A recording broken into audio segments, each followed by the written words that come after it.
India അലയൻസിൻ്റെ എതിരെയായിരുന്നു. അത് west ബംഗാളാണോ, തമിഴ്നാടാണോ, കേരളമാണോ, 3 സ്ഥലത്തും NDAന്റെ എതിരെയാണ് ഒരു മാൻഡേറ്റ്. അപ്പോൾ ഞങ്ങൾക്ക് ജനങ്ങളൊരു അവസരം തന്നു, അത് സന്തോഷമുണ്ട്.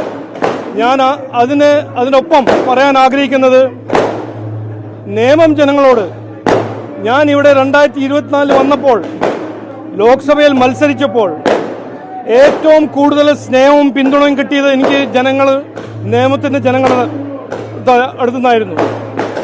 ഇന്ന് അവർ എനിക്കൊരു അവസരം തന്നിട്ടുണ്ട് അവരെ സേവിക്കാൻ.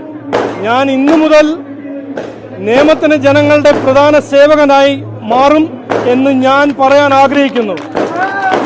അവരെല്ലാ വിഷമങ്ങളും എല്ലാ പ്രശ്നങ്ങളും പരിഹരിക്കാൻ ഞാൻ 24 മണിക്കൂർ അധ്വാനിക്കും എന്ന് ഞാൻ ഉറപ്പു തരുന്നു.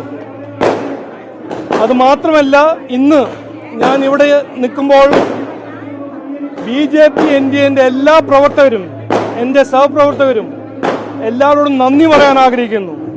എൻ്റെ ഒപ്പം അവർ അധ്വാനിച്ച് എൻ്റെ ഒപ്പം എന്നെ ജയിപ്പിക്കാൻ ഒരു കഠിന അധ്വാനം ചെയ്ത എല്ലാ പ്രവർത്തകർക്കും ഞാൻ, കൗൺസിലർമാരും മേയറും ഡെപ്യൂട്ടി മേയറും, ഞാൻ എൻ്റെ ഹൃദയത്തിൽ നിന്ന് നന്ദി പറയാൻ ആഗ്രഹിക്കുന്നു.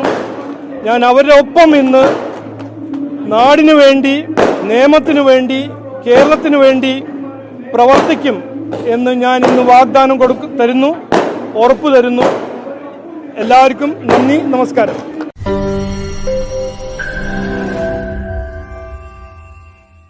ലോകത്തെവിടെയായാലും ഏത് സമയത്തും 24 വാർത്തകളും ഓഗ്മെന്റഡ് റിയാലിറ്റി പാക്കേജുകളും എക്സ്പ്ലെയിനറുകളും വിശദമായി കാണാൻ ഞങ്ങളുടെ യൂട്യൂബ് ചാനൽ നിങ്ങൾക്ക് സബ്സ്ക്രൈബ് ചെയ്യാം.